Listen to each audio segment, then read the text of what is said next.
Okay, balik na po tayo ngayon sa ating HTML crash course. At ito po ang ating current document na may mga elements. Don't be overwhelmed. Huwag po tayong matakot sa kung ano man yung nababasa nyo ngayon dito. We will try to break down kung ano-ano po yung mga content na to para po maintindihan natin kung ano man yung sinulat ni Visual Studio Code para sa atin, para sa pag-create ng template na to, no? At just to give you an idea, kung ano ba yung ginawa natin kanina pagdating sa developer tools, yung pag-inspect ng element, ito ay isang very important part ng development, no? Kasi makakatulong to para sa pag-check. So ito nga po pala yung project na gagawin natin. It's a very simple website, may navigation, may hero section, meron tayong about section, at syempre pwede nyo pang i-improve to. Parati ko naman sinasabi sa aking mga estudyante, from an old idea, create something new out of that old idea, no? At meron din tayong blog post link na kung saan ay meron tayong ilang sections, meron tayong aside area at ilang paragraph elements, at meron din tayong subscription pricing section at subscribe section na kung saan may form tayo, basic form, at may submit button at mga basic contact information, no?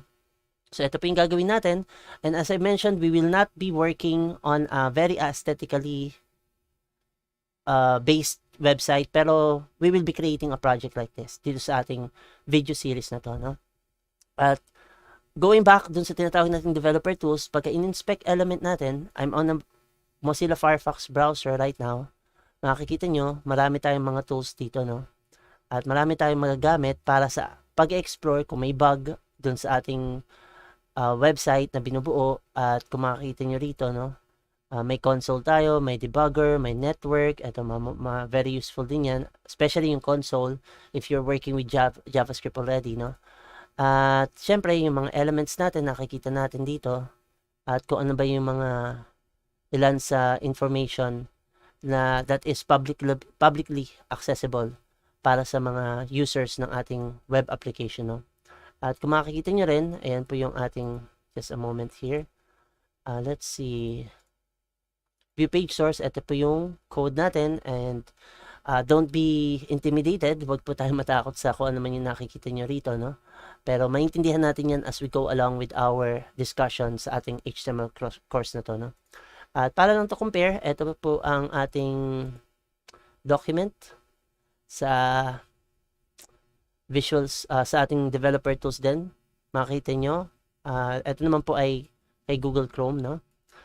At ngayon, ngayong medyo aware na tayo kay developer tools, ang gusto kong i-discuss is yung HTML document structure natin. At let's go back dun sa ating very basic HTML, index.html here. At pwede natin i-minimize si Explorer para medyo mas malaki yung ating document here, no? At kung makikita nyo, meron tayong doctype declaration. At ang purpose ng doctype declaration, as I mentioned, hindi siya HTML tag. It's a declaration kung ano man ang version ng ating document, web document, no? Specifically, our HTML web document. At makikita nyo, medyo mahaba yung ibang version, no? So, ito dapat very clear tayo na ito yung kukompyahin natin pagka tayo po gagamit ng HTML 4.01 strict or Extensible Hypertext Markup Language 1.0 strict, no? Pero, pag gumamit tayo ng HTML5 version, ito lang ang kailangan natin i-declare. Para malaman ni browser, very clear sa kanya kung anong mode ang gagamitin natin. Kung gagamit ba tayo ng Quirks mode, All Standards mode, Full Standards mode, no? As I mentioned in the previous video. At syempre, sa ating document, meron tayong mga parts ng ating document.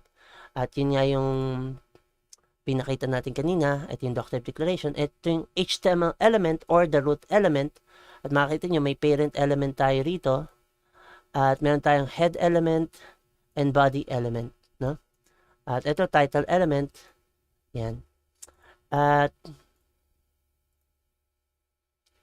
so, pag sinabi nating HTML element, yung term na element, it will be including, so kung halimbawa dito tayo, maglalagay tayo ng H1 dito, no? At hello world. Just to be clear, pag sinabi nating HTML element, eto si H1 starting tag, we have our element content, and we have our closing tag. So, eto yung tinatawag nating HTML element. So, pagka tayo po ay referring to a specific tag, eto yung tinatawag nating starting tag, eto yung tinatawag nating closing tag or ending tag. At meron din tayong mga tinatawag na empty element katulad ng image. Kung makikita nyo, Visual Studio Code is helping me, give me some suggestions that tells or says that if I go and say image, makita nyo po, it's generating an element abbreviation and it will be providing me with element, with the void element or empty element. Makita nyo wala siyang closing tag, no?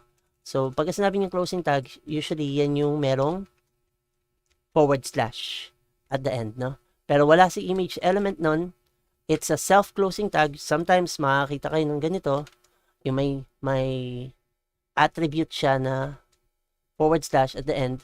Depende sa version ng HTML na gagamitin nyo, no? At makita nyo, may mga attributes din tayo. Ayan, attributes that we include inside of the two angle brackets, the less than symbol and the greater than symbol. So, ito po yung tinatawag nating void elements, no?